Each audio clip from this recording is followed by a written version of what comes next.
C'est un dernier tour de chauffe avant le jour J. Ce matin-là, 2 policiers en civil partent en planque dans Paris. Pour ne pas se faire repérer, ils utilisent un sous-marin, une simple camionnette aux vitres teintées. Depuis 6 mois, ils enquêtent sur une affaire exceptionnelle, du travail au noir en bande organisée. Leur cible, une grande chaîne de restauration, 17 établissements répartis dans toute la France. Ils exploiteraient de nombreux clandestins, certains depuis plusieurs années.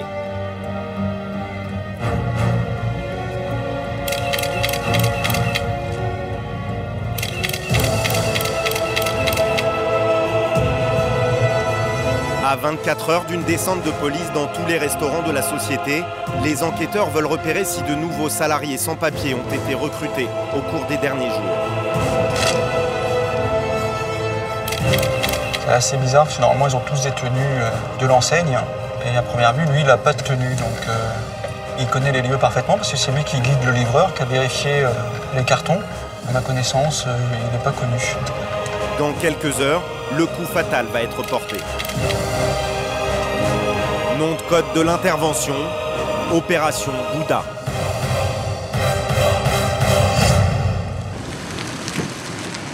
Une opération spectaculaire. Pour la mener à bien, 200 hommes, policiers et gendarmes spécialisés dans la lutte contre l'emploi de travailleurs sans papier. À la veille de l'intervention, ils sont sur le pied de guerre. C'est la première fois que de tels moyens sont mis en place. Il y a plus de 17 sociétés qui sont concernées, près de 25 sites qu'il va falloir investir, tout ça simultanément et de manière coordonnée. Tout a commencé il y a 2 ans à Marseille, par un simple contrôle de police. Ce jour-là, des inspecteurs découvrent des cuisiniers clandestins dans l'un des restaurants de la chaîne. La société est alors mise sous surveillance. Les enquêteurs soupçonnent les patrons d'employer des sans-papiers à travers toute la France. Donc, ces cuisiniers, ils sont à peu près au nombre de 50. Ils sont quasiment tous issus du continent asiatique, principalement de la Thaïlande, du Laos. Mais le travail illégal ne serait qu'une facette de la fraude mise à jour par les enquêteurs. En 6 mois de surveillance, ils ont également acquis la certitude que les dirigeants de la société frauderaient le fisc français. Le frère du patron est chargé par la holding de superviser toute la collecte des fonds de tous les points de vente de la région parisienne. Là, vous l'avez, lors d'un ramassage. Il faut savoir que là, dans son sac à dos, il y a à peu près entre 20 et 60 000 euros, la caisse du jour. Des espèces qui n'auraient pas toutes été déclarées aux impôts et auraient permis aux dirigeants d'assumer un train de vie aisé. Donc, il a acheté récemment une maison à Deauville pour à peu près 480 000 euros. On sait que sur ses comptes, il n'est pas en mesure de le payer. Ça a été payé au comptant. C'est une maison qui est en cours de rénovation. Et tous les travaux, salle de bain, escalier, carrelage, douche, sont financés par le biais de la carte bleue de la société. Pareil, depuis cette semaine, il finalise l'achat et la pose d'une piscine, 18 000 euros. Abus de biens sociaux, fraude fiscale, travail illégal, il a fallu 6 mois aux enquêteurs de la police et de la gendarmerie pour démonter un tel mécanisme. Et à 24 heures de l'interpellation des dirigeants, les enquêteurs se réjouissent de mettre un terme à une fraude pour l'instant estimée à 800 000 euros. C'est un préjudice énorme, c'est un préjudice à l'État français. Pendant ce temps-là, d'autres boîtes ne trichent pas de la même manière, sont assujetties au paiement des impôts là-dessus, au paiement des URSSAF, etc. Donc voilà, c'est un chiffre énorme. Le lendemain matin au Fort d'Ivry, au sud de Paris. Il est 10 h. L'opération Bouddha est lancée. Pour la seule région parisienne, 13 équipes vont investir au même moment une dizaine de restaurants. Le chef du groupe Juliette a une crainte, que les cuisiniers clandestins ne leur échappent en se mélangeant parmi les clients. Dès le top intervention, donc on va rentrer. L'idéal, c'est peut-être qu'il y ait déjà un petit groupe, peut-être vous qui rentrez 2-3 secondes avant nous, histoire d'avoir quelques mètres d'avance pour éviter qu'il y ait des gens qui changent de fonction, qui se retrouvent clients alors qu'ils étaient serveurs et ainsi de suite. Avant de lancer ton contrôle, tu veux pas évacuer les clients ? Voilà, donc la partie évacuation des clients, effectivement, on va la faire avant de commencer le contrôle. Ça évitera tous les problèmes. C'est bon pour tout le monde ? Allez. Allez.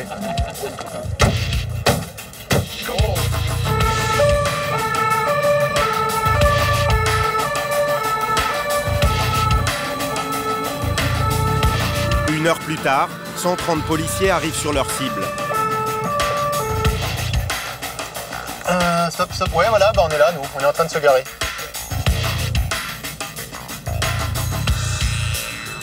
Le groupe Oscar se positionne à 200 mètres du restaurant qu'il va devoir contrôler.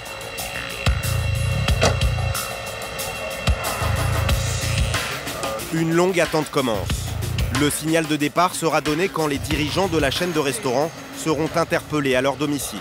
Oui, vous avez des nouvelles sur la surve? D'accord. Donc ça peut arriver d'une façon imminente alors ou D'accord, ok, ça marche. Ok, merci. Bon, on part sur 13h30. Hein.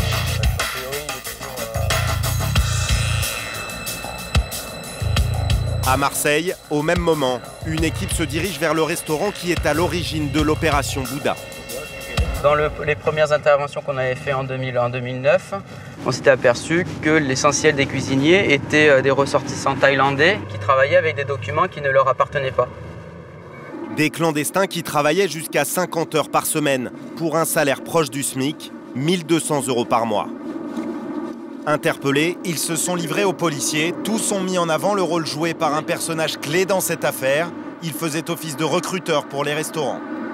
Il les recrute, il les forme dans les restaurants et ensuite il les dispatche en fonction des besoins des filiales sur le territoire. Donc lui, il a un rôle primordial puisque tous les cuisiniers qui ont été interpellés la première fois sont passés par lui. Et certains nous ont précisé qu'il avait tout à fait connaissance de leur situation irrégulière et qu'il profitait de cette situation. Ce responsable était en région parisienne et là, il semblerait qu'il soit sur Marseille. Donc on a une autre équipe qui doit aller à sa rencontre pour l'interpeller au top qu'aura donné les Parisiens.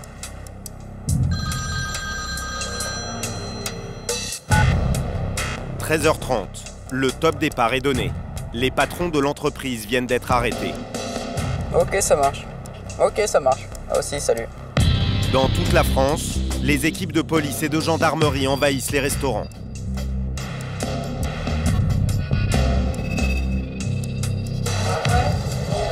Bonjour, c'est la police. Oui. Le chef du groupe Juliette applique son plan à la lettre. Évacuer au plus vite les clients pour empêcher les travailleurs clandestins de se fondre parmi eux. Il y a un contrôle de police en cours, il va falloir sortir du magasin. Non, c'est gratuit aujourd'hui. Vous avez mangé? À la bonne heure. Ils sont offerts par la police, c'est le projet. Ah bah tant mieux. Voilà. Attendez, je veux un dessert. Je crois pas qu'il va dresser ce genre de blague. Le manager, c'est monsieur? C'est monsieur. D'accord. On va faire un contrôle de l'ensemble des personnels du restaurant. Je prends quand même la direction. Non, pour l'instant, pas de coup de fil, monsieur. Le manager du restaurant est placé en garde à vue. Toutes les personnes qui travaillent ici sont déclarées, à votre connaissance? Oui. On va vérifier. Les enquêteurs contrôlent l'identité de chaque salarié. Passeport, carte de séjour, carte d'identité, visa, permis de travail. Tous les documents sont passés au crible. Bonjour, madame. L'adresse est bonne? Oui.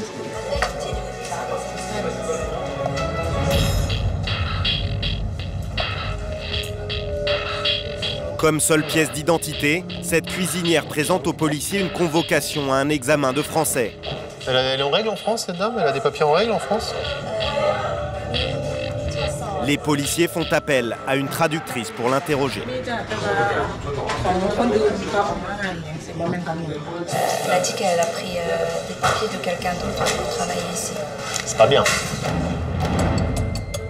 Le manager semble tomber des nues. Je connais elle. Mais apparemment, c'est pas la bonne identité. Depuis que je suis là et que je connais, là, elle était avant moi. Elle a peur, mais elle comprend la situation parfaitement. Face à l'inquiétude de la cuisinière, un des policiers se veut rassurant. Elle sera placée en garde à vue, mais ne sera pas accusée d'avoir travaillé illégalement.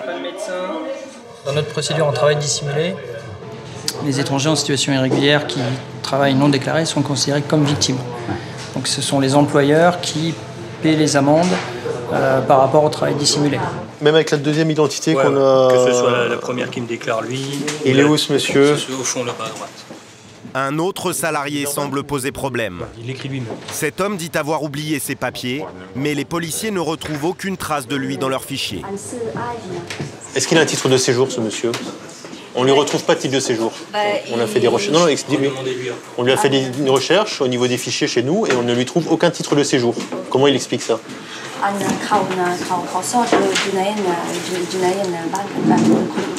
L'homme reste muet.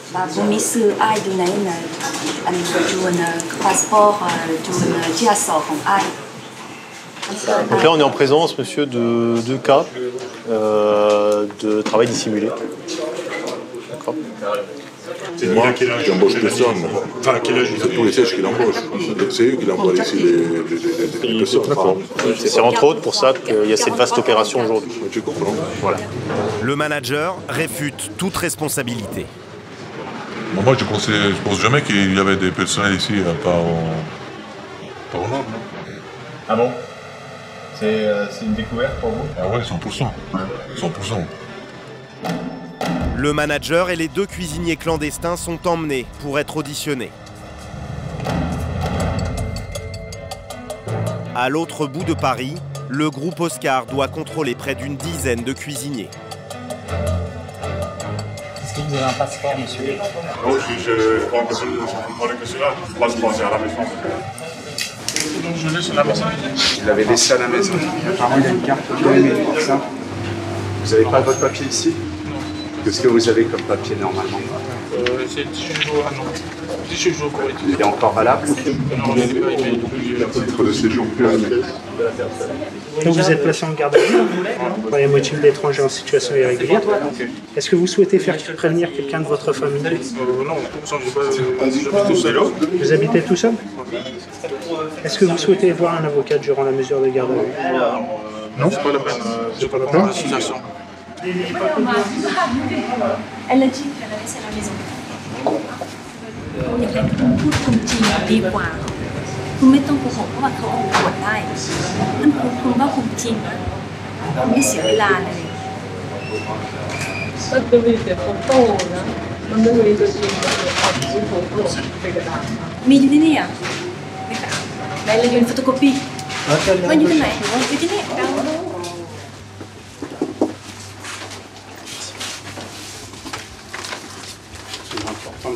Regardez-moi. Faites comme. Regardez-moi. Non, non, regardez-moi. Comme ça. Qu'est-ce que tu entends?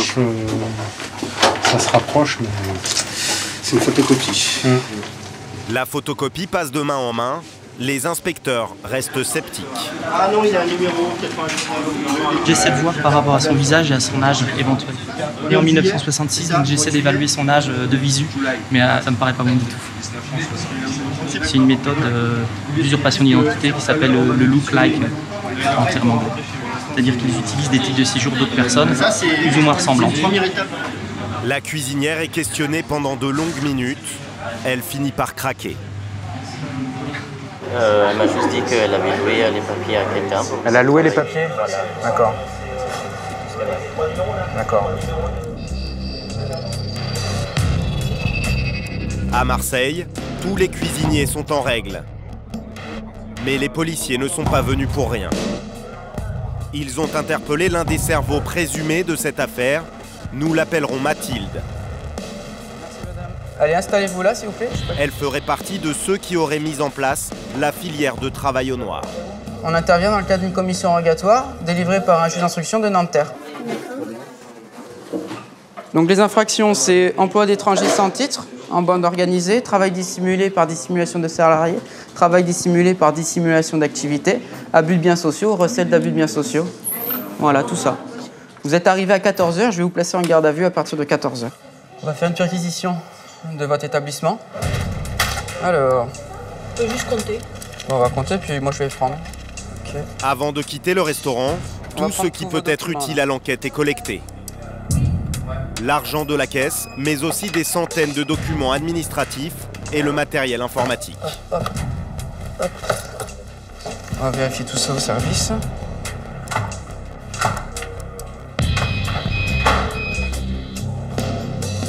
Ça c'est bon.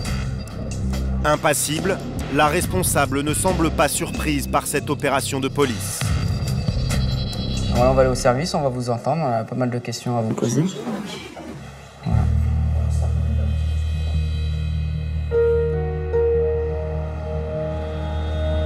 Mathilde n'est pas la seule grosse prise des policiers. Ce jour-là, ils ont aussi interpellé un autre personnage clé que nous nommerons Yam. Il est laotien.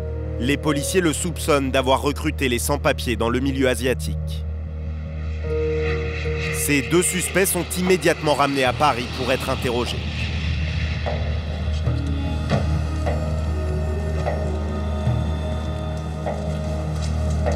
À Logne, près de Paris, l'antenne du ministère de l'Intérieur est transformée en QG. Tous les bureaux sont réquisitionnés pour les auditions des 24 responsables. Entendus séparément, les langues se délient, les managers passent à table. Selon eux, ils ne s'occupent pas du recrutement. C'est Mathilde et Yam qui s'en chargeraient.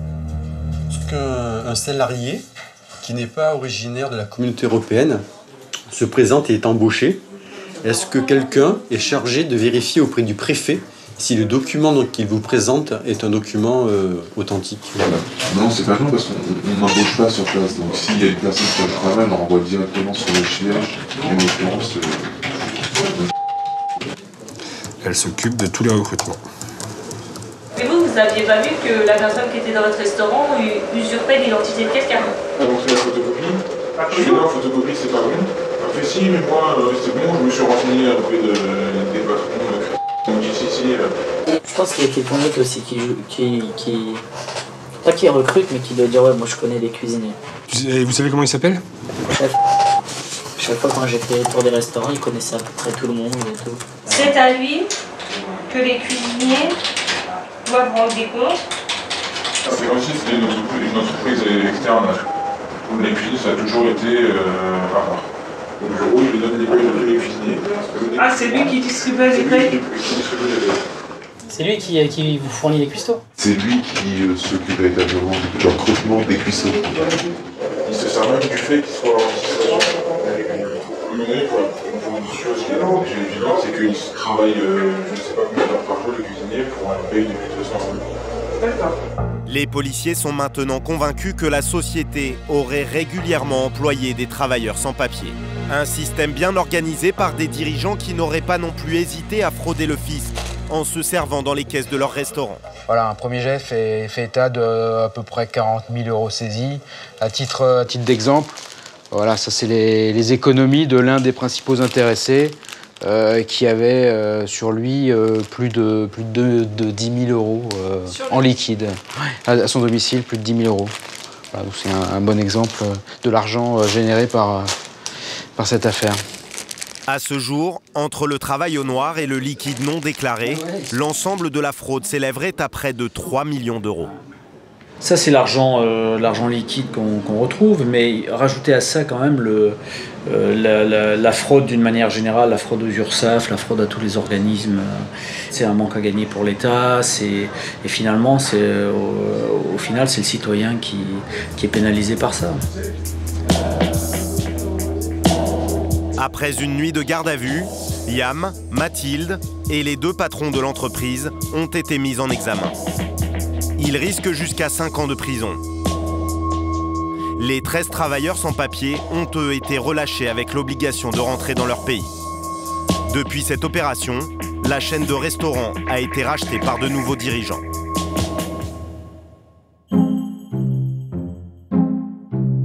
Les patrons ne sont pas les seuls à frauder. Certains salariés se font aussi prendre la main dans le sac. Une pratique qui a redonné un coup de fouet au métier de Boniface Alfonsi. Avant, à Marseille, ce détective privé traquait les maris infidèles. Aujourd'hui, il chasse les faux malades. Des employés qui n'hésitent pas à se faire porter pâle pour avoir le temps de travailler pour une autre société. Une arnaque qui abuse les patrons et la sécurité sociale. Je pense que les gens ont de plus en plus de difficultés à vivre avec le salaire qu'ils ont. Hein. Les revenus ne suffisent pas, la vie augmente, donc ils cherchent un plus. Hein. Il y a quelques jours, il a été contacté par le patron d'une petite entreprise. Celui-ci soupçonne l'un de ses employés de travailler pour une autre société, alors qu'il est en arrêt maladie depuis 1 mois et demi pour dépression. Une maladie au statut particulier. Alors la dépression nerveuse, c'est quand même bien, on va dire, parce que ça permet des sorties libres. Et le gars, il sort quand il veut, le jour, la nuit.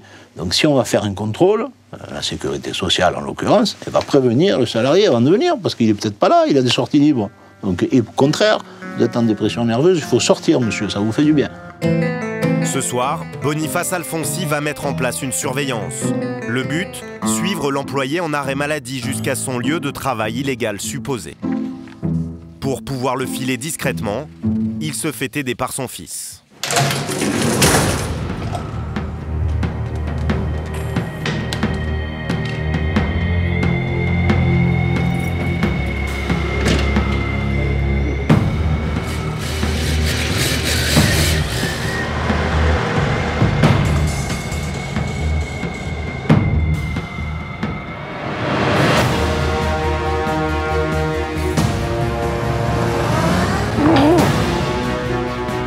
Donc là, on arrive à l'adresse où demeure la cible. Donc Antoine va se mettre un peu plus haut, là où il y a les panneaux. Là. Et là, il sera discret. Quand la cible sortira, il ne verra rien. Donc déjà, ah, voilà, sa voiture est là, bien, impeccable. Donc lui, il habite ce bâtiment là. Il y a les escaliers, donc il va arriver par là. Quoi. Il est 20h. Le détective planque en bas de l'immeuble où vit l'employé. Oui.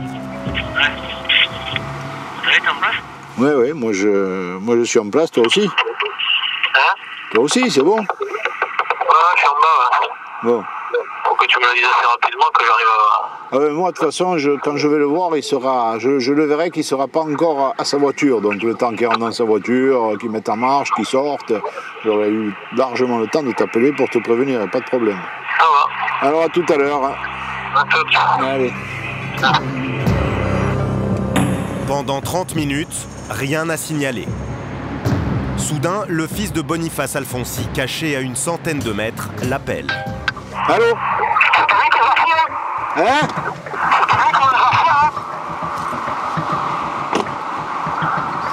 Ah oui, merde. Putain, merde, oui. C'est lui, oui, c'est lui. Putain, il est sorti de l'autre côté, merde.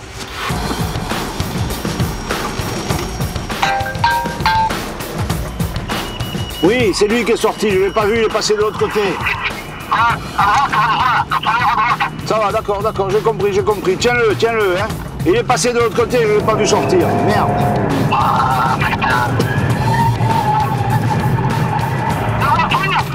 Pendant une vingtaine de minutes, le détective tourne dans Marseille. Impossible de retrouver la trace de l'employé, quand soudain... C'est lui, il est devant moi. Il remonte l'avenue du Prado. Il a mis son clignoteur, là. Donc il va tourner à droite. Voilà, il tourne à droite. Vas-y, remonte-le parce qu'il risque de prendre l'autoroute, là. À mon avis, il prend l'autoroute, là.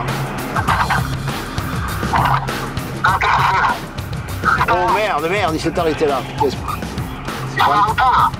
pas normal, il peut aller nulle part. Qu'est-ce qu'il fait, là? Ouais, il est arrêté, je sais pas ce qu'il fait, c'est pas normal.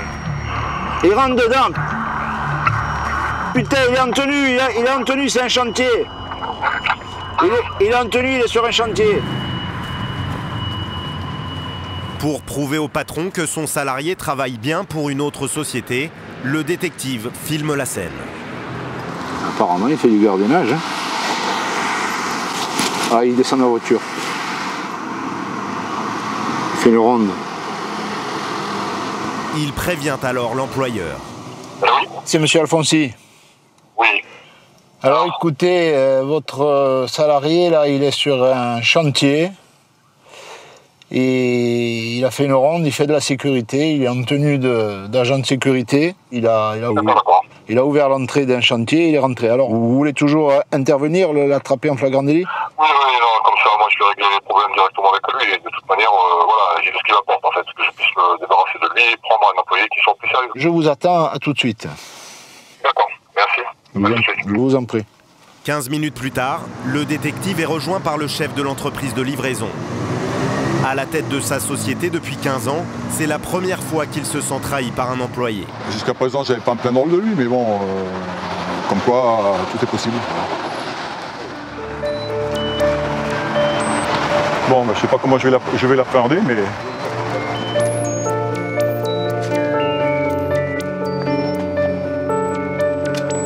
Alors, monsieur, je suis surpris de vous voir ici.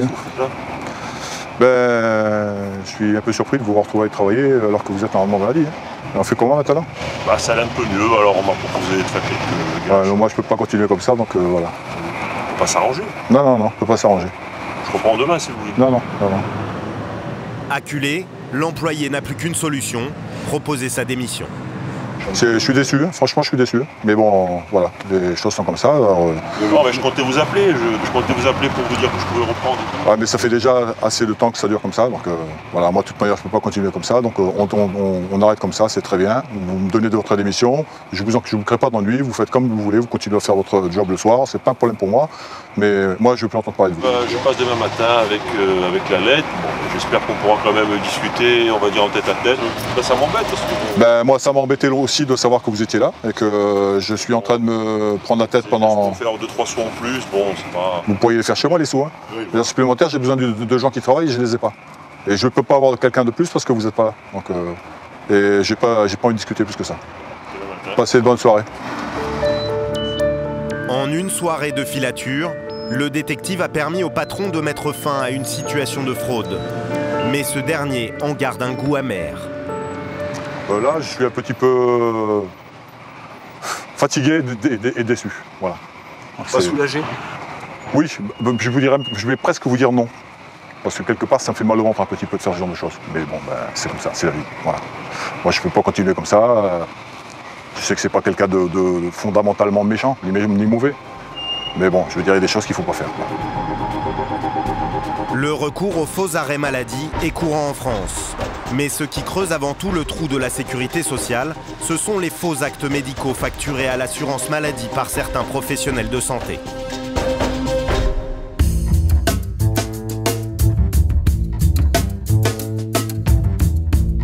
À l'approche des beaux jours, maillot de bain, jupe, short sont dans tous les esprits. La cellulite aussi. Il y a quelques années, un appareil de massage a fait son apparition. Sa promesse, éliminer la fameuse peau d'orange. À 2 pas de la Bastille, cet institut de beauté ne désemplit pas. Alors, culotte de cheval. Karen, l'une des esthéticiennes, nous fait une démonstration.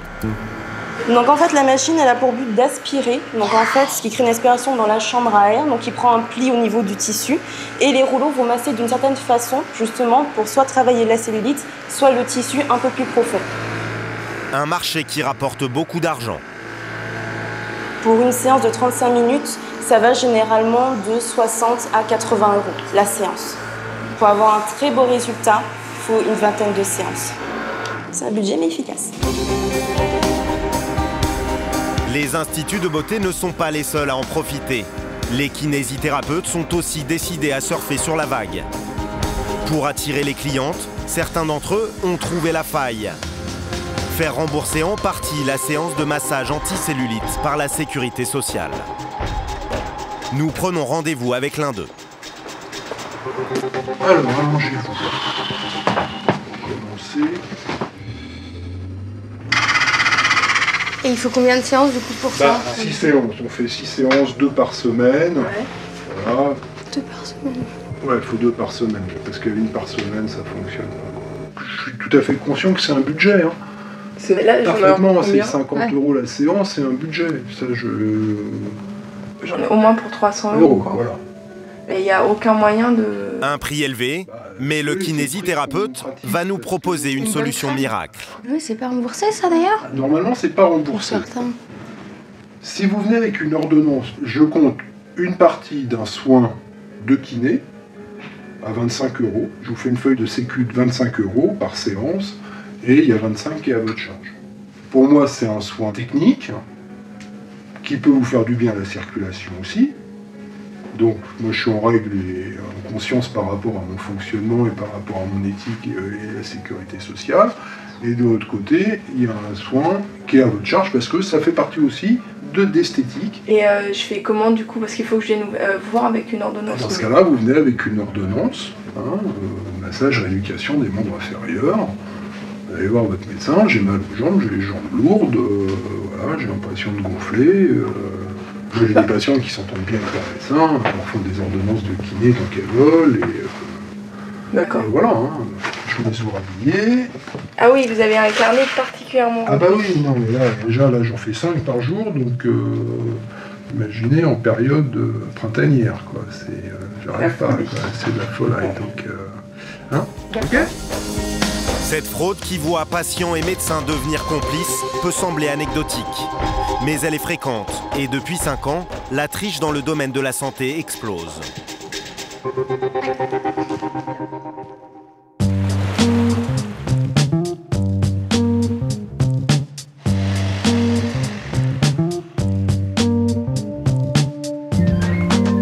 À Nice, Claude Bertagna dirige la cellule antifraude de la Caisse primaire d'assurance maladie. Bonjour mesdames. Entre 2010 et 2011, son service a détecté 20% de fraudes supplémentaires.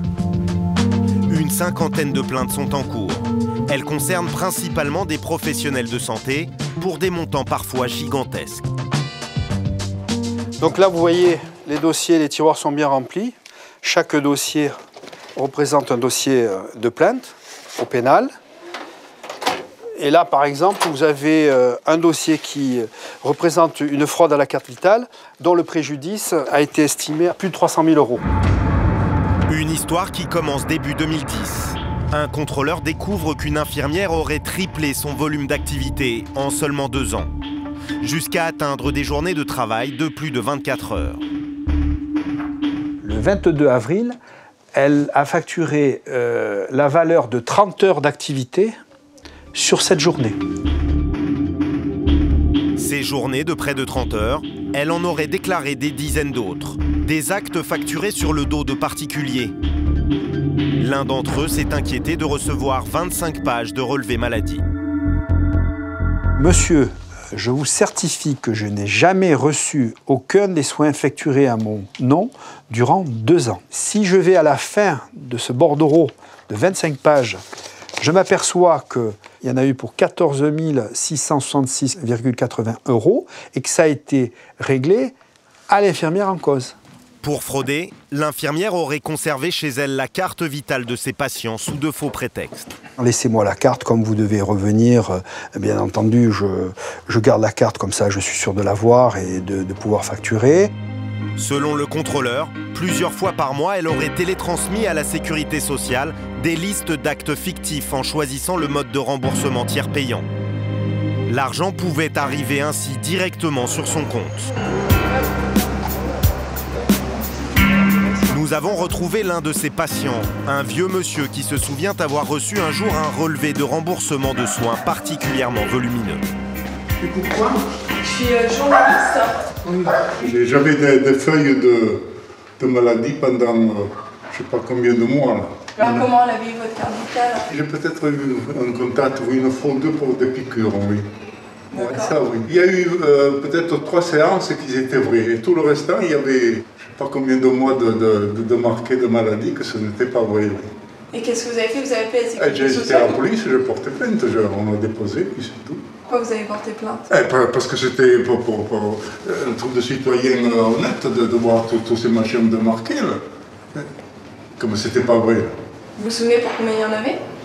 Oui, il y en avait, je sais pas, moi, il y en avait pas mal. Hein. Merci bon. Monsieur. Très bonne journée à vous. Au revoir monsieur. Au revoir. En juillet 2010, la sécurité sociale envoie un de ses contrôleurs enquêter sur l'infirmière. Dès le départ, il est surpris. Elle est soupçonnée d'avoir fraudé 300 000 €, mais n'affiche aucun signe extérieur de richesse, à commencer par son appartement. Elle vivait dans un petit immeuble bourgeois. Ce n'est pas extravagant, c'est pas un quartier qui est réputé comme étant très très cher. Donc, bon, mais alors, où est passé l'argent fraudé? Le contrôleur poursuit ses investigations et découvre qu'il y a 2 ans, l'infirmière a ouvert un spa. C'est là, c'est l'institut de beauté qui s'appelle Ménin et qui est fermé actuellement. Un lieu qui n'a rien de médical, mais qui lui aurait permis une nouvelle fois de frauder la sécurité sociale. On a pu apprendre que des employés qu'elle avait employés ici en tant qu'esthéticienne, elle leur avait demandé leur carte vitale en tant qu'employeur pour leur créer le dossier d'embauche. Et en réalité, la carte vitale a servi à facturer des soins. Donc là, on est vraiment dans le cadre pur et dur de l'utilisation frauduleuse de la carte vitale, puisque les personnes n'ont jamais eu de soins infirmiers. Dans notre échelle de gravité, c'est ce qu'il y a de pire, c'est ce qu'on traque le plus souvent. Éviter qu'il y ait des actes fictifs qui soient réglés et pas effectués. Voilà. Nous avons cherché à rencontrer l'infirmière, que nous appellerons Christine. Équipée d'une caméra cachée, nous allons à son domicile. Oui, bonjour madame, excusez-moi de vous déranger. Il n'habite plus ici. Ah, il n'habite plus ici? Non, il est juste d'arriver. Ah d'accord, vous savez où ils sont? Pas du tout. Ils vous ont pas laissé d'adresse? Pas du tout. D'accord. Ils ont déménagé quand? Je sais pas, on les a pas connus en fait. D'accord. Je vous laisse, j'ai le retour. D'accord. Non, je vous en prie, merci, au revoir. Apparemment, l'infirmière vient de déménager. Mais nous savons qu'elle possède toujours une entreprise de restauration rapide qu'elle a créée il y a 1 an. À l'heure du déjeuner, nous nous y rendons. Et là, nous sommes étonnés. La femme présente sur les lieux est celle qui nous a ouvert la porte le matin même au domicile de l'infirmière. Bonjour. Non, pas du tout. J'ai repris en fait l'activité de madame avec le logement qu'elle avait et le local commercial. Et du coup, elle a complètement cessé son activité? Complètement cessé l'activité. D'accord. Vous savez pas où on peut la joindre? Pas du tout. D'accord. J'ai repris la location d'appart parce que ça m'arrangeait, j'arrivais Nancy. Et puis c'est sympa. Non, ben ça groupe les activités sur un seul endroit et puis c'est tellement galère de se loger ici que moi je cherche juste la reprise d'activité. Ouais, vous avez pas le spa. Vous voulez comment faire que l'activité? Ah non, moi c'est que cette activité-là, j'y connais rien au massage, j'y connais rien à l'esthétique, rien du tout. Voilà. Bon bah tant pis, merci beaucoup monsieur. Pris de doute, nous décidons d'interroger une commerçante du quartier. Et là, surprise.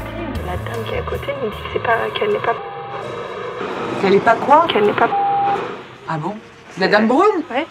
Celle que vous avez toujours vue là? Oui. C'est elle depuis 1 an, donc elle a ouvert. On est d'accord, c'est la dame qui a la robe rouge à côté. Oui. On est Oui, d'accord. elle s'appelle. Oui. On est d'accord, elle l'a pas repris il y a 1 mois comme ça par rapport. Non. Nous, on nous a dit qu'elle venait tout juste d'arriver de Nancy en fait. Ouais. Ah non, c'est elle depuis 1 an et demi même. 1 an et demi. Nous revenons alors vers le restaurant. La femme continue à nier. Bonjour, on est désolé de vous embêter. Apparemment, vous êtes vraiment madame... Moi, c'est madame... Comment? Vous êtes pas... J'ai pas mes papiers là, ils sont restés chez moi. Je m'appelle elle aussi, mais c'est pas... Et madame qui est infirmière, donc si c'est pas vous, tant mieux. Hein. Voilà. Et madame... En fait, est accusée par la sécurité sociale d'avoir fraudé la sécurité sociale. Voilà. Ben là, vous l'avez connu.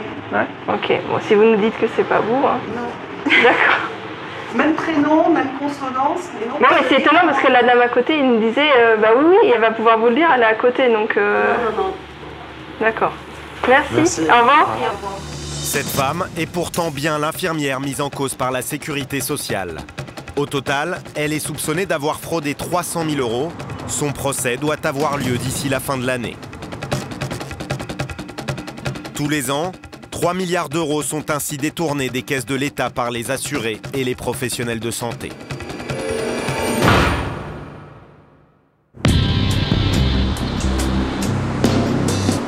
Pour lutter contre de telles escroqueries, il y a 3 ans à Paris a été créée au sein de la police judiciaire la BRDA, la Brigade de répression de la délinquance astucieuse. Il y a quelques mois, la sécurité sociale a déposé plainte contre 2 infirmières d'un même cabinet médical. En 3 ans, elles auraient facturé pour 596 000 € d'actes fictifs. Ce jour-là, elles sont placées en garde à vue. Elles vont devoir justifier aux policiers ces montants astronomiques. Je facture en fonction de l'ordonnance établie par le médecin. Vous voyez ce que je veux dire? Oui. Mais pas toujours en fonction du besoin du patient. Par exemple, si le patient redevient autonome. Oui. Ou qu'il n'a plus besoin de surveillance de l'état cutané. Donc vous allez facturer des choses que vous ne faites plus. Oui. C'est ça? Oui, oui. D'accord. Mais l'escroquerie serait allée beaucoup plus loin. On s'est rendu compte que pour le cas par exemple d'une piqûre, je viens voir monsieur, hop, piqûre, je m'en vais, on a cette opération qui se répète plusieurs fois dans la journée. Donc vous n'êtes pas allé le piquer plusieurs fois, c'est pas possible. Ni vous, ni madame. C'est ça qui va. C'est ça profondément qui ne va pas. C'est-à-dire qu'il y en a même des patients où vous seriez allé les voir toutes les deux le même jour. Ça, c'est impossible. Eh oui, on est bien d'accord. Ça, c'est impossible. Ça, c'est impossible. Donc là, il y a un problème. C'est-à-dire, non, je vais vous expliquer, je n'ai jamais pensé escroquer. Donc, à partir de ce moment-là, si je pourrais vous donner une raison valable si je me disais sciemment, je veux escroquer la sécurité sociale. Donc, ce n'est pas le cas. Moi, je partais du sentiment qu'à partir du moment où c'était prescrit, j'avais le droit de le facturer. Vous voyez ce que je veux dire? Oui. Bon, je ne dirais pas que pour moi, c'était tout à fait honnête. Mais, bon, j'étais habituée comme ça avec les collègues précédents. De toute façon, il faut vivre si on a pas mal de charges. Bon. L'infirmière se défend d'avoir escroqué la sécurité sociale. Pourtant, elle aurait surfacturé à de nombreuses reprises. Pour la mettre face à ses contradictions, le policier aborde un cas précis. Pour un seul pansement, elle en a compté 6. Alors vous facturez 1, 2, 3, 4, 5, 6 amis 4.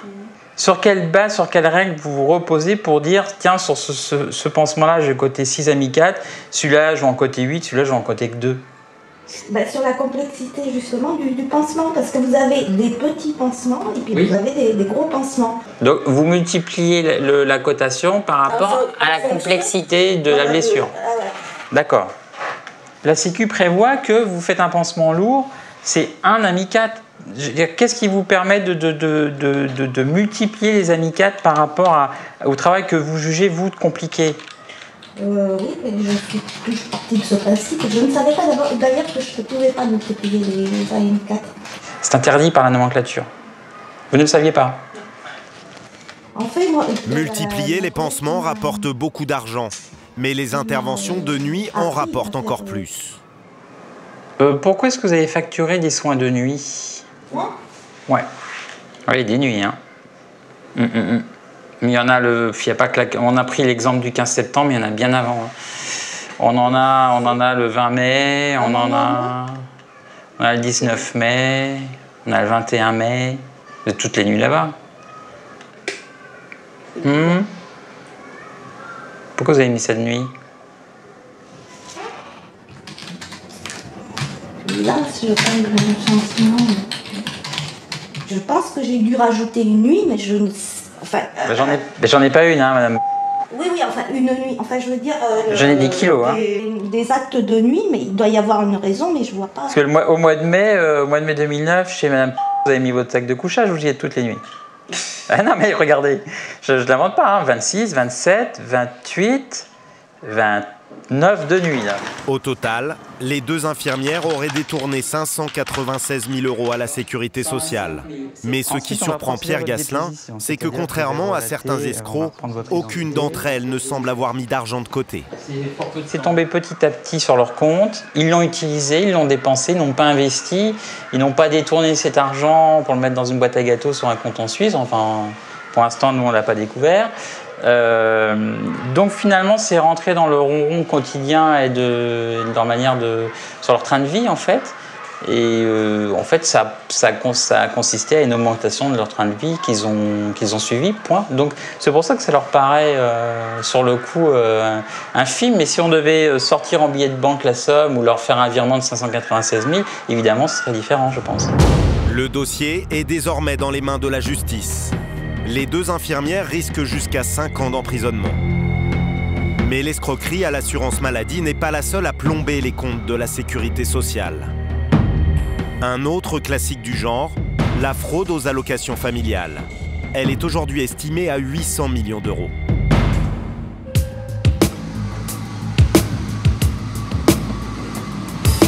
À Lyon, Danielle est contrôleuse pour la CAF, la caisse d'allocation familiale.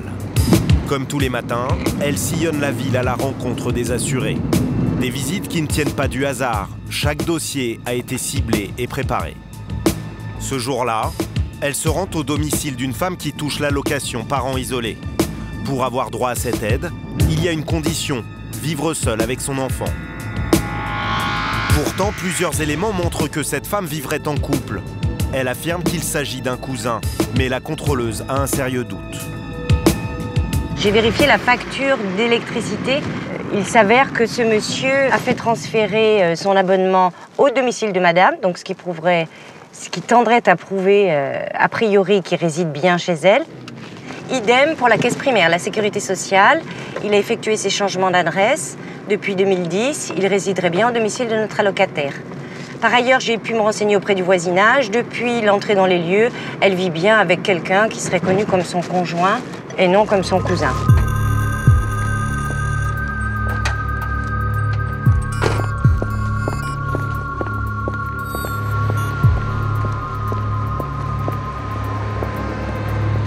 Oui, la caisse d'allocation familiale, 5e étage? Ok. La boîte aux lettres, et bien nos deux noms. Le nom de l'allocataire, le nom du présumé cousin. Allez, c'est qui?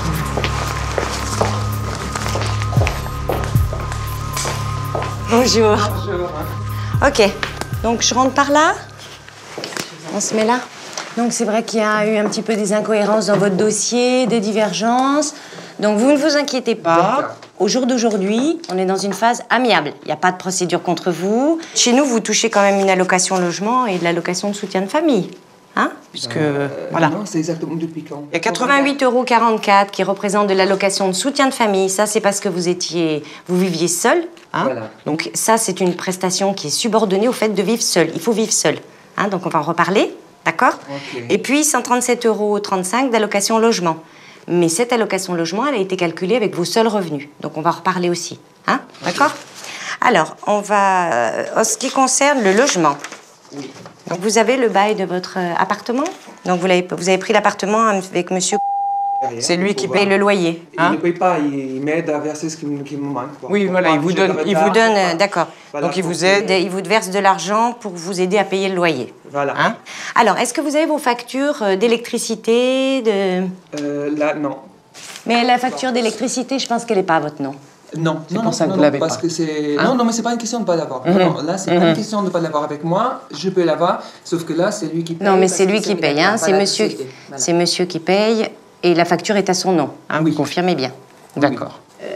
Nous, pour retenir que des gens vivent en concubinage, vivent ensemble, c'est un faisceau d'éléments, plusieurs éléments ensemble qui font qu'on va considérer que vous vivez ou pas avec quelqu'un. D'accord? D'accord. Donc, dans le cas présent, il y a quand même plusieurs éléments. Adresse ici pour l'électricité, oui. Adresse ici pour les impôts, adresse ici pour la caisse primaire. Le voisinage indique qui vit ici. Dernier élément qui nous permet de déterminer s'il y a une vie commune ou s'il n'y a pas de vie commune, c'est s'il participe aux frais. D'accord? Or, dans votre cas, il paye l'électricité et il vous aide à payer le loyer. D'accord? Donc, je vois difficilement comment vous pouvez ne pas reconnaître que vous vivez en couple avec lui depuis mai 2010. Moi, ce qu'on dit là, donc, je suis OK, je n'ai rien. D'accord. Donc, vous reconnaissez que vous vivez en couple avec lui? Bah, il continue. D'accord. Il est là. Okay. Dans la mesure où vous reconnaissez maintenant les faits, on va recalculer vos droits. Là, vous avez bien compris. Hein. On va recalculer les droits, mais par contre, vous n'aurez pas d'amende ni de pénalité dans la mesure où vous reconnaissez les faits. Ça... Donc, vous mettez certifié sur l'honneur, donc vivre en couple. La femme va pourtant tenter de nier la situation. Son conjoint est représentant commercial, il est souvent en déplacement. Pour elle, il ne s'agit pas là d'une vraie vie de couple. Hein.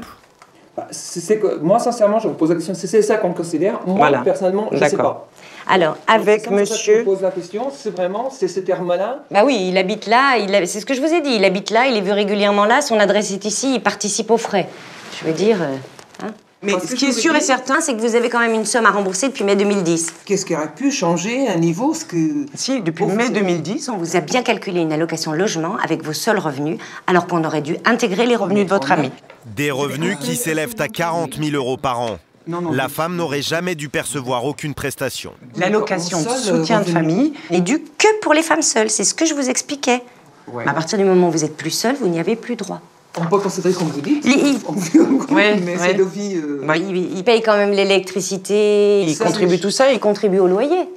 Donc, vous faites des courses ensemble. Voilà. La femme a fraudé pendant 10 mois. Elle va devoir rembourser à la caisse d'allocation familiale 2 000 €. Même si on n'applique pas de pénalité, la sanction du remboursement, elle est quand même très lourde. Il faut que les gens ils prennent conscience qu'ils peuvent déséquilibrer leur budget, ça peut mettre en cause le paiement de leur loyer. Je veux dire, quelquefois, on a l'impression que les gens ne sont pas responsables. Ils ne se rendent pas compte des conséquences qu'une fraude, qu'une fausse déclaration va avoir sur leur budget et sur la vie de leurs enfants aussi.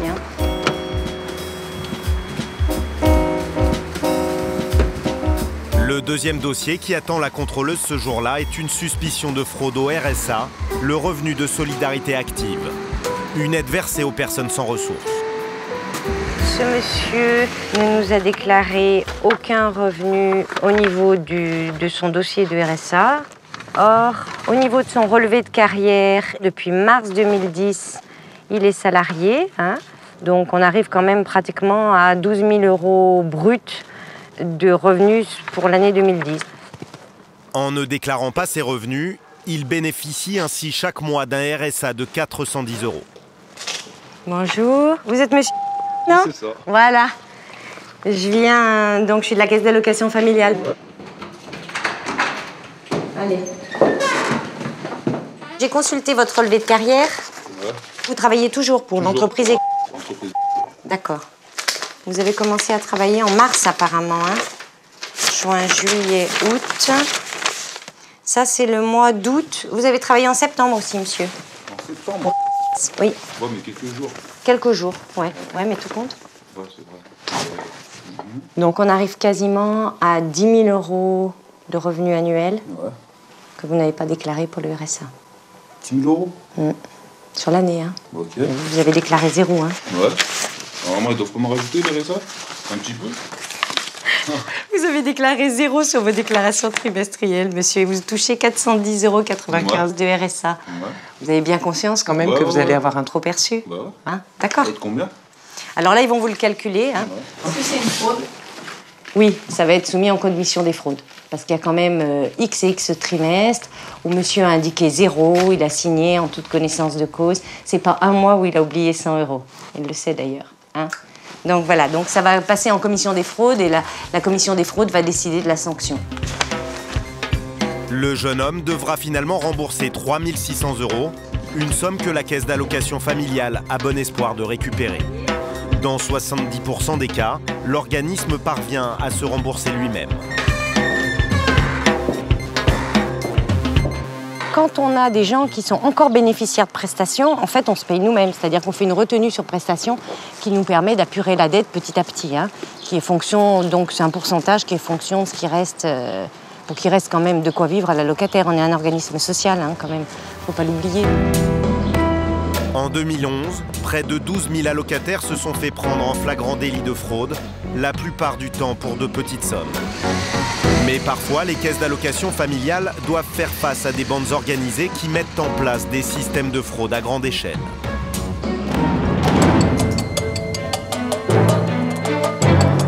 À Sarcelles, dans le Val d'Oise, Yves Elbourg dirige le pôle antifraude. Pour lui et son équipe, une seule solution pour repérer les escrocs, le terrain. Ce jour-là, ils vont vérifier si un homme qui bénéficie du RSA et de l'allocation logement depuis 4 ans habite bien à l'adresse indiquée, un hôtel situé en banlieue parisienne. Derrière ce simple contrôle de routine, c'est tout un mécanisme de fraude que les contrôleurs vont découvrir.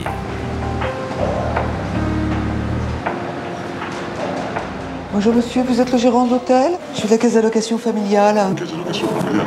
Oui. Oui, pour.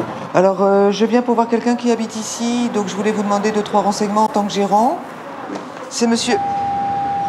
Oui. Il habite toujours ici? Oui. Et il est à quelle chambre? C'est la chambre 9. 9, et c'est à quel étage? 3e. 3e. Il s'est passé ça quelque chose. Lui, il est au Maroc maintenant. Il est parti au Maroc. Depuis quand? Il est parti? Oui. Ah, je sais pas, ça fait, je pense, Ça va 4 jours maintenant. Vous savez quand est-ce qu'il revient? Oui, il ne va pas tarder parce qu'on travaille. Je vais partir en urgence, quoi. D'accord. Est-ce que je peux voir sa chambre? S'il n'est pas là, elle est vide? D'accord. Un locataire parti en urgence à l'étranger et qui travaillerait alors qu'il ne déclare aucun revenu à la CAF. Un gérant qui, bizarrement, est incapable de fournir le contrat de location. Autant d'indices qui mettent la puce à l'oreille des contrôleurs. Il est parti depuis 3 jours, c'est toujours comme ça, il est toujours parti hier. Il me dit qu'il est obligé de revenir parce qu'il travaille. Mais pour moi, il ne travaille pas. C'est du travail non déclaré, puisque moi, j'ai rien. Soit il n'est pas là. Donc j'ai envie de revenir quand même encore une fois, là, sans prévenir. Une semaine plus tard, ils reviennent à l'improviste. Et là, comme par hasard, le patron de l'hôtel a retrouvé les contrats de location des chambres. Mais pour le contrôleur, ils sont suspects. Les pièces qu'on a réclamées semblent tout à fait récentes et pas d'origine. Il soupçonne le propriétaire d'avoir fabriqué ces contrats il y a quelques jours, après le premier contrôle. Parce que ce que je remarque, monsieur, sur l'ensemble des kits que vous avez, il n'y a que les signatures, votre signature. Oui, il n'y a aucun des kits, monsieur le locataire. Quel est l'intérêt de remplir ça si vous ne faites pas copier par le locataire? Depuis quelque temps, on les fait signer, mais bon, ils sont tout neufs, hein? Ils sont tout neufs. Hein? Mais un peu trop. La contrôleuse demande alors si l'homme qui était parti en urgence au Maroc est revenu vivre à l'hôtel. Il est toujours là? Non, il est parti. Il est parti début de semaine. Le mois dernier, il l'a réglé. Monsieur, il m'a dit qu'il était parti, mais qu'il allait revenir. Oui, mais 3 jours et il allait revenir, il est au Maroc. Ça fait la semaine dernière. Je leur ai dit Il m'avait dit qu'il était parti depuis 3 jours et qu'il allait revenir. Normalement, c'est comme ça, mais en fin de compte... Les contrôleurs soupçonnent le locataire d'être reparti vivre au Maroc depuis bien plus longtemps. En résidant à l'étranger, il n'aurait jamais dû toucher aucune aide de l'État français. Alors pour percevoir le RSA et l'allocation logement, il aurait continué à se faire domicilier dans cet hôtel. Une arnaque classique. Et apparemment, il ne serait pas le seul à user de la combine.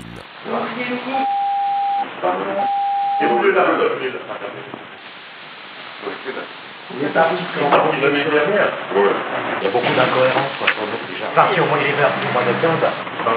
Ils vont nous dater du mois de novembre une attestation de loyer, donc c'est ça qui nous gêne, c'est plein de choses. La personne est partie, et on reçoit post-daté des attestations comme quoi ce gens-là, et qui payent un loyer. Donc la CAF paye des aides de logement indûment. Ces gens sont partis depuis 1 an. L'hôtel servirait donc de boîte aux lettres à des fraudeurs pour leur permettre de toucher illégalement des allocations logement et du RSA. Avant de partir, l'équipe de contrôleurs décide de faire un petit tour des chambres. L'objectif, vérifier leur surface. 3 ans par 2 semaines. Ça fait 8,60, donc voilà, on l'avait, voilà. Malheureusement... Vous voulez me dire quoi? C'est petit. Moins de 9 mètres carrés. En dessous de 9 mètres carrés, aucune location n'est possible. La loi l'interdit. Dans une autre chambre, un couple vit dans 12 mètres carrés. Légalement, pour 2 personnes, il en faut 13. D'accord, donc vous êtes 3. Plus le bébé qui est né récemment, on va dire. Et vous payez combien de loyer? Mais ici, ce n'est pas la surface qui pose le plus problème. C'est l'insalubrité. Il y a quelques mois, la chambre a été repeinte. Mais pour la locataire, il ne s'agit que d'un cache-misère. Là, en fait, on voit encore à peu près, regardez en haut le cas. C'était tout trempé, hein. C'était noir, mais vous voyez que ça fait du moisi sur les légumes. Ça faisait exactement la même chose, ça faisait des pains de la mousse, c'était dégueulasse. Il a dit à mon copain de nettoyer, mon copain il a dit faire des questions comme toi. Il a dit ça c'est vos problèmes, c'est votre chose. Il a dit maintenant faites ce que vous voulez, ils ont froid partout. Là-bas ils ont enlevé les papiers peints, ils ont nettoyé.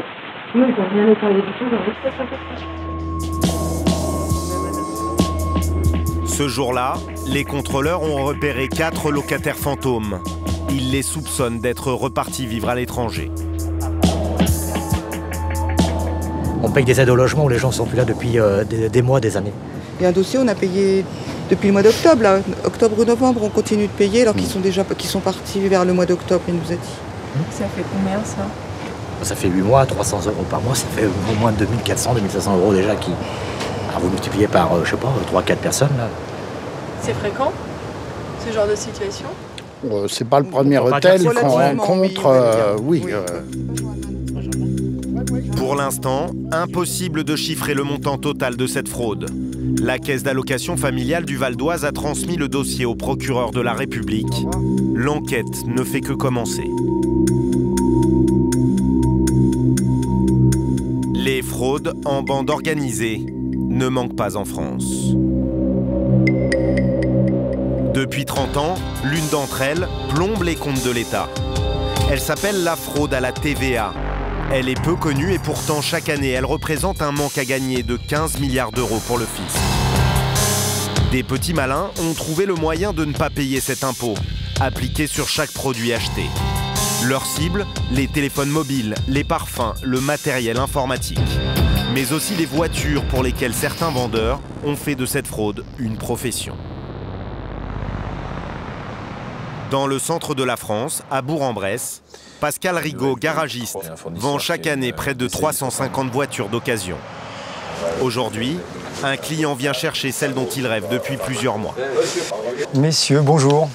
Comment va? Ça va, je vous remercie. Bonjour, ça va. Bonjour, ça va très bien. Alors, est-ce que vous l'avez récupérée? Oui, elle est là. Eh ben, elle est superbe, superbe. On va faire un petit tour tout de suite. Ah ouais. Avec un peu de chevaux sous le capot. Ah ouais. Voilà. Ah, elle est comme neuve, hein, franchement. Ouais, ouais. Une voiture d'occasion que le garagiste facture 20 200 € TVA comprise. S'il n'avait pas appliqué cette fameuse taxe, comme le font certains vendeurs malhonnêtes, il aurait pu la vendre près de 20% moins cher. Ouais, 20 000, 20% pour arrondir 4 000 €. Vous avez essayé de l'avoir moins cher? Je suis allé, en fait, oui, j'ai essayé d'avoir moins cher, bien sûr, parce que avant de venir ici, j'ai quand même expérimenté sur Internet. J'ai rencontré deux mandataires aussi qui m'ont proposé des voitures qui étaient moins chères, oui, c'est vrai. Mais ce client s'est méfié. Les mandataires sont des sociétés qui achètent des voitures à l'étranger. Pour les revendre en France à un prix défiant toute concurrence, certains d'entre eux se sont organisés pour ne pas payer la TVA, une escroquerie que Pascal Rigaud dénonce. Déjà, c'est la concurrence déloyale parce qu'en mettant la TVA, forcément, on n'est pas au prix que les mandataires pourraient proposer. Et après, dans l'escalade, c'est effectivement la fraude fiscale. Alors, comment ces vendeurs de voitures font-ils pour frauder la TVA? La combine est simple. Le mandataire achète une voiture hors taxe quelque part en Europe. Normalement, quand elle arrive en France, il doit s'acquitter des 19,6% de TVA. Mais il ne va pas les payer. Pour cela, il va faire facturer sa voiture par une société basée en Espagne. Contre rémunération, celle-ci va émettre une fausse facture mentionnant un prix TTC. En France, le fisc n'y verra que du feu et pensera que la TVA a déjà été payée. Une fraude difficile à démasquer. Mais depuis quelques mois, des vendeurs malhonnêtes commencent à tomber.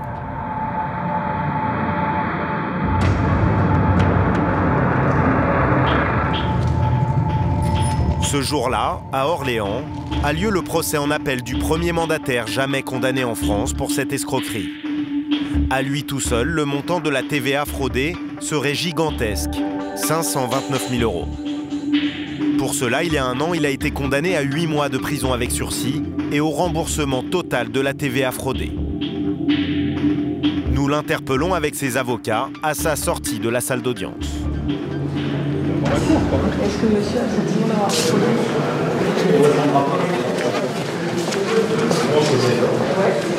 Je serais pas en appel si je... Non, mais il pensait qu'il était coupable, il n'aurait pas fait appel, il aurait accepté. J'aurais gardé les 520 000 €, puis je serais resté tranquille à la maison.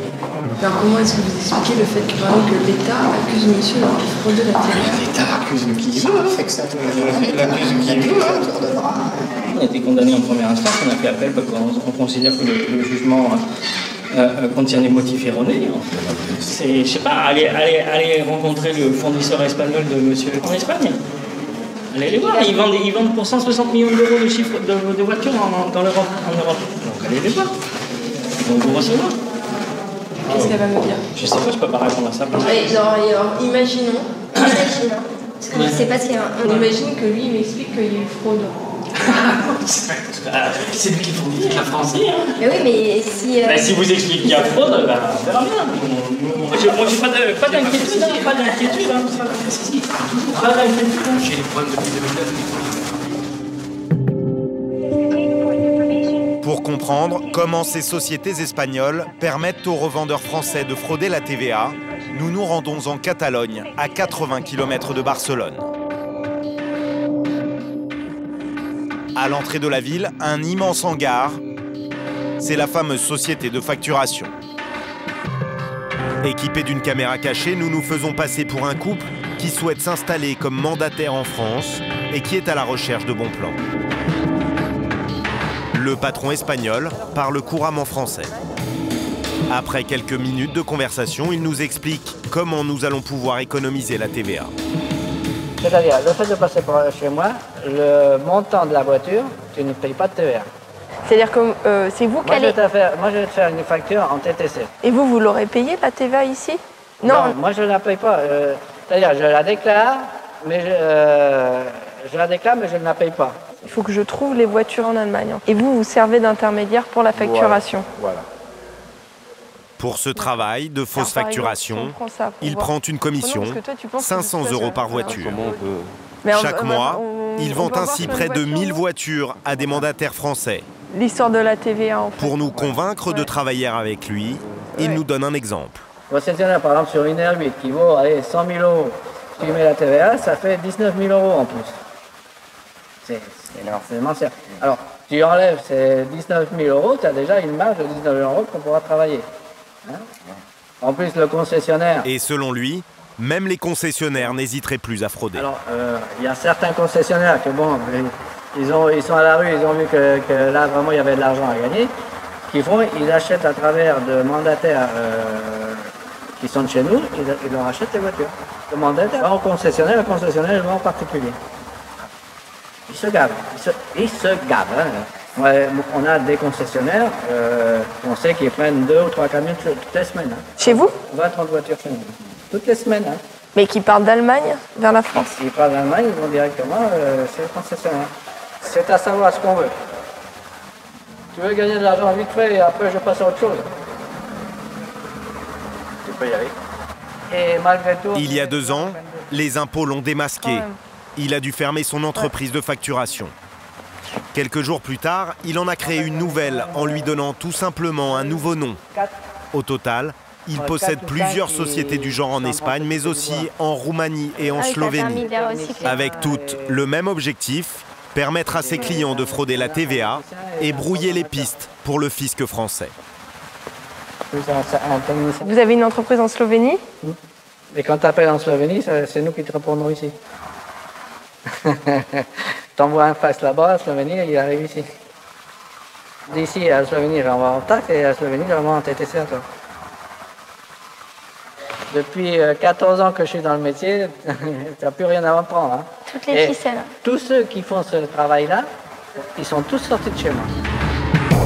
D'ailleurs, des Français qui ont travaillé chez lui ont monté il y a 2 ans exactement le même business à quelques centaines de mètres à peine. Nous les rencontrons à l'heure du déjeuner dans un restaurant. On achète par dans le pays de l'Est. Sinon, en Allemagne, qui reste aujourd'hui quand même 80% de notre activité, on l'achète avec une société espagnole et on le revend. On a 24 employés, on fait plus de 600 voitures par mois. Donc si c'était pas intéressant, on n'aurait pas de clients et on n'aurait pas cette structure. Voilà. Ils tiennent à nous mettre en garde. En fraudant la TVA, nous encourons un risque vis-à-vis du fisc français. Le risque fiscal, il est réel à 100%. Il faut vraiment que le risque fiscal, il est réel. Vous avez compris comment on achète, comment on vend. Donc il n'y a pas de magie, on n'est pas des magiciens. On fait tout ce qu'on veut, pour éviter d'avoir des rides, mais on en aura, quoi qu'il en soit, et vous aussi. Donc, alors, pour empêcher l'État français de redresser les fraudeurs, il y a 2 ans, ils ont imaginé un nouveau système. Ils nous proposent d'utiliser les services d'un intermédiaire. Pour résumer, là, cette façon de risquer rien, et encore, c'est pas garanti à 100%, c'est l'achat de voiture à un intermédiaire français qui lui a l'habitude et s'occupe de français de véhicules. perdez un petit peu de la main pour prendre une certaine direction.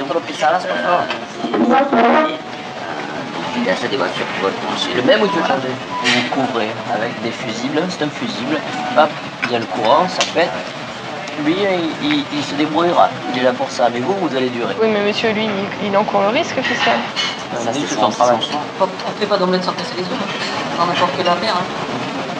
En ayant recours à cet intermédiaire, les mandataires français ne laissent ainsi aucune trace de leur nom dans l'opération visant à frauder la TVA.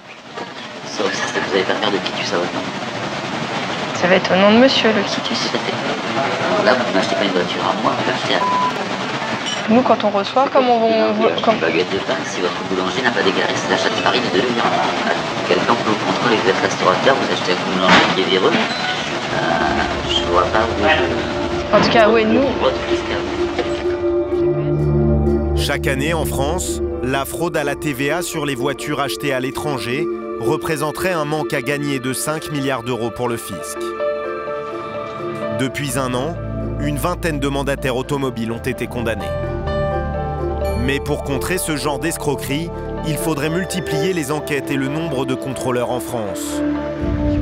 Un manque de moyens qui permet aux tricheurs de sévir au quotidien. À Paris, les hommes de l'URSSAF, l'organisme chargé de collecter les charges sociales et patronales, traquent le travail au noir. Bonjour monsieur. C'est un contrôle de l'URSSAF. Bonjour. Contrôle du personnel. Hop, bonjour. Contrôle du personnel, contrôle du chantier URSSAF. Bonjour. C'est un contrôle de l'URSSAF. Vous êtes tout seul? Leur tâche est ardue.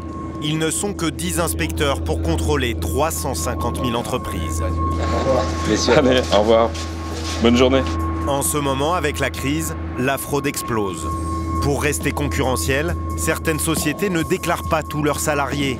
Elles économisent ainsi les charges sociales, ce qui leur permet de casser les prix. Lorsqu'il y a une crise, il y a forcément une forte concurrence. Et après, si tout le monde joue le jeu, la concurrence est saine, et il n'y a pas de problème particulier. Je veux dire, après, c'est celui qui gère au mieux son entreprise qui arrive à obtenir les marchés. Maintenant, une entreprise qui peut être tentée de casser les prix, et à partir du moment où ils cassent les prix pour avoir un marché, ils sont obligés de dissimuler une partie des salaires. Un phénomène que l'on retrouve particulièrement dans le secteur du BTP. Il suffit de contrôler les chantiers au hasard des rues pour découvrir des salariés non déclarés. Ce jour-là, les inspecteurs de l'URSSAF ont ciblé le quartier latin. Dès le premier chantier, ils tapent dans le mille. Bonjour. Monsieur. C'est un contrôle de l'URSSAF. C'est un contrôle voilà. du personnel. Vous avez une pièce d'identité, s'il vous plaît? Ouais. Merci. C'est tout ce que vous avez? Immédiatement, 2 des ouvriers reconnaissent qu'ils ne sont pas déclarés. Tunisiens, ils sont arrivés en France il y a quelques mois. Normalement, vous devez avoir une autorisation de travail. Vous l'avez là? Il n'y a aucun problème. Non, il n'y a pas de problème. Ah, c'est juste pour dépanner? Ah, c'était un petit coup de main juste pour aujourd'hui. Ah, d'accord. Parce que normalement, vous n'avez pas le droit de travailler, hein, c'est ça? Ouais. Et la journée, c'était combien normalement? Combien vous donnez à la journée? Ouais, moi je l'aide un coup de main. Ouais, mais le coup de main, il faut le payer quand même. Vous ne travaillez pas pour. C'est la famille, on s'en rend. Ah, monsieur? Le patron, combien il devait vous donner normalement pour la journée? Comment? Vous savez pas? Ah, le travail illégal est caractérisé. Il y a un salarié qui n'a pas le droit de travailler, il le sait. Et c'est pour ça qu'il annonce que c'est un coup de main en fait. Est-ce que ces messieurs risquent quelque chose? Non, non, non. Nous, c'est l'employeur qui est responsable. Hein. Il a employé des personnes sans les déclarer. Donc, c'est lui qui devra répondre de ses faits. Hein. Mais il y a un autre problème. Le chef des ouvriers reçoit chaque mois des fiches de paie. Il pense être déclaré. Pourtant, aucune trace de lui dans les fichiers de l'URSSAF. On a fait une recherche personnelle, avec le nom du monsieur, pas le nom de la boîte. On ne trouve pas. Et Qu'est-ce qui peut se passer? Parce que s'il a des fiches de paie, lui, il peut se dire que tout va bien. Oui, tout à fait. Dans un premier temps, il peut se dire que tout va bien. Mais en fait, non. C'est-à-dire? En fait, il n'est pas déclaré, et les cotisations afférentes à son salaire ne sont pas reversées à l'URSSAF. Vous saviez que vos cotisations sociales n'étaient pas versées? Je sais pas, là, ce qu'il m'a dit là, je vais vérifier et je vais voir. Un des inspecteurs téléphone alors au patron de l'entreprise.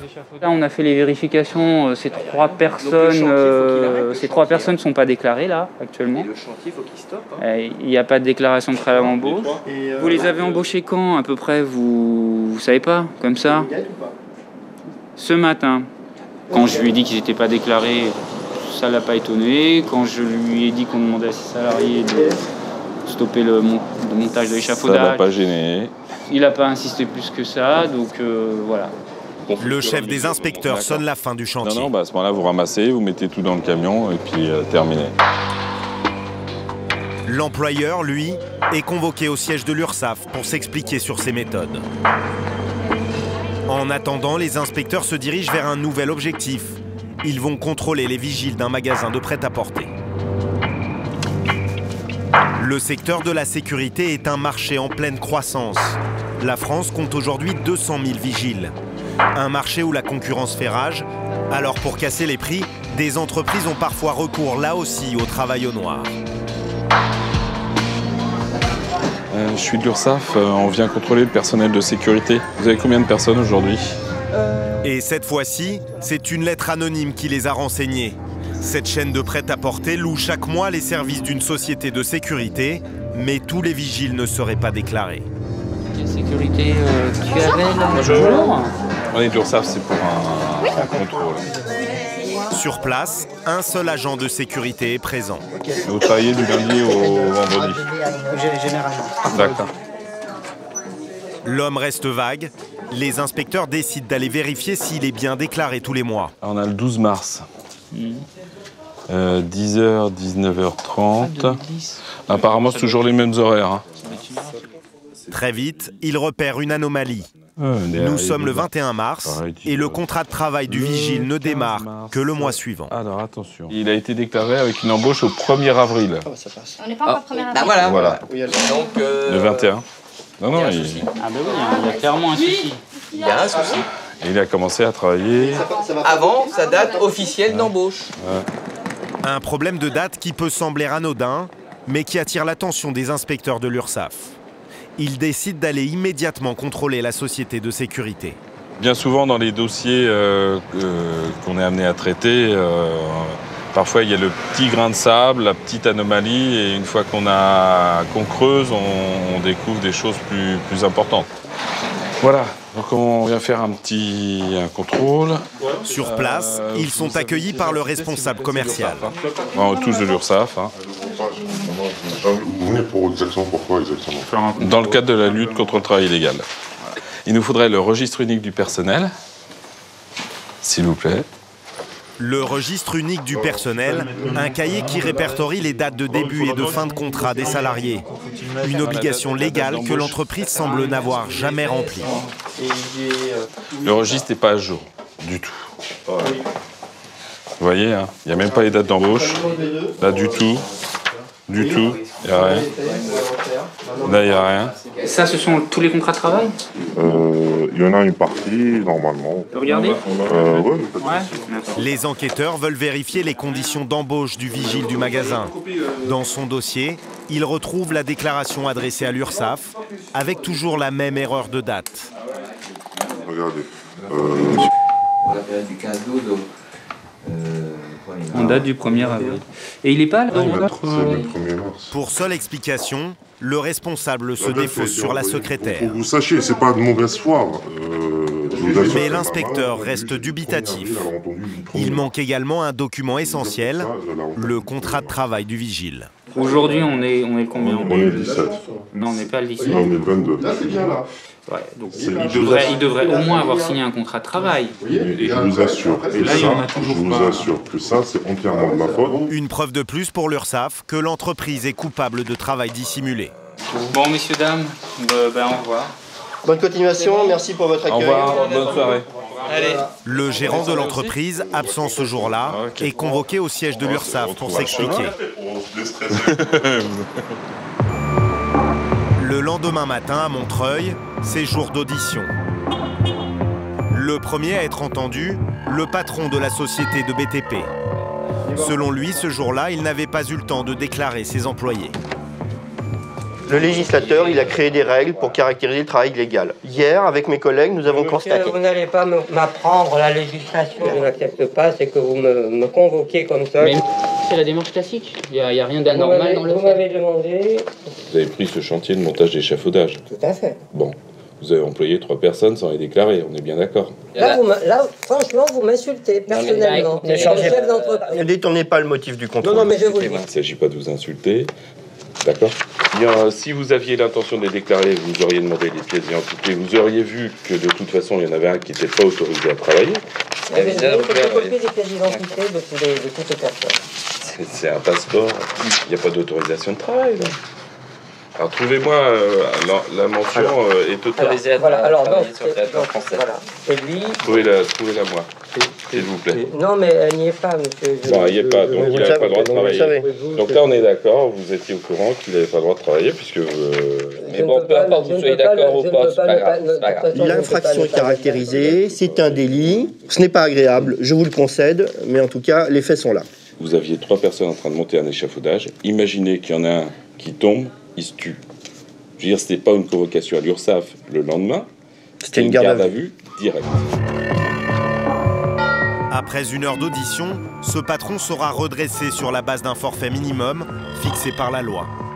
Il devra s'acquitter de 4 000 € de cotisation sociale par salarié, 12 000 € au total. Pour l'URSSAF, c'est une petite affaire. Certains redressements peuvent s'avérer bien plus élevés.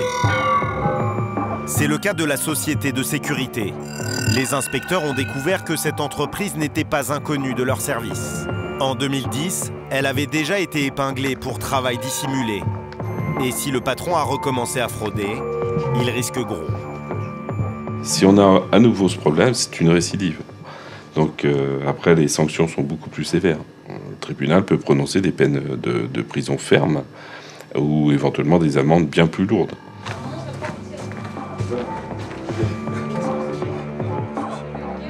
La première fois, le patron de la société de vigile a reçu un redressement conséquent, 267 000 €.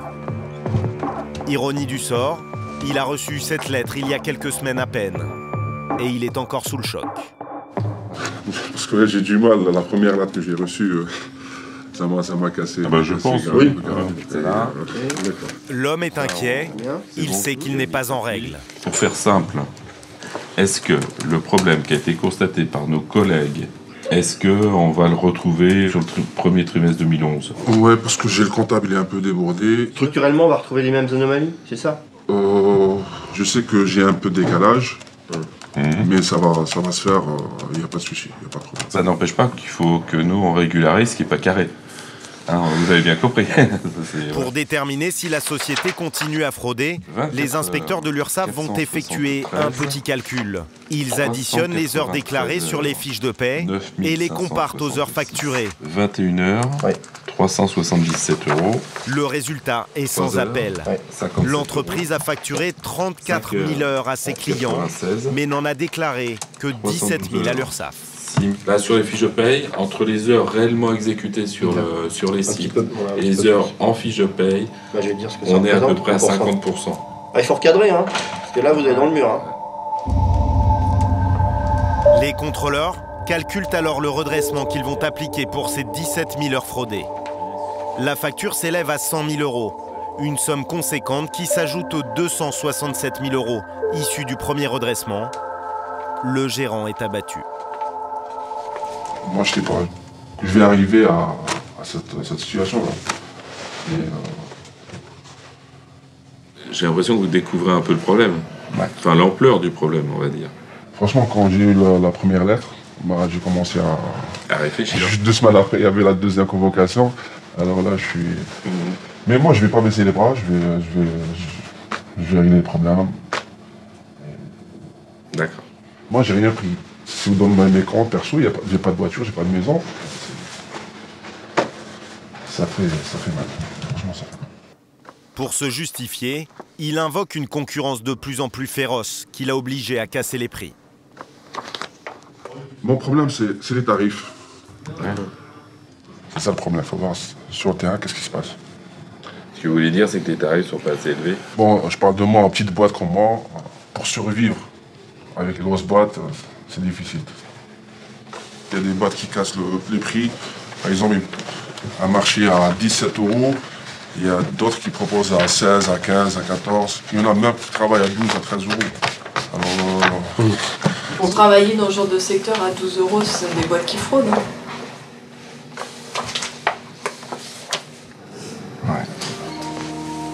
Vous allez dire, si monsieur répond pas, oui, c'est les entreprises qui fraudent. C'est les entreprises qui fraudent. Ils n'ont pas le choix, Ah oui, c'est sûr. Une semaine plus tard, le gérant a signé un premier chèque de 80 000 €. Mais Didier Delose le sait bien, il est assez rare de récupérer les sommes fraudées. Je sais pas si on arrivera à tout récupérer. Hein. Et du coup, qu'est-ce qui peut se passer derrière? Bah, que lui-même dépose le bilan. Voilà.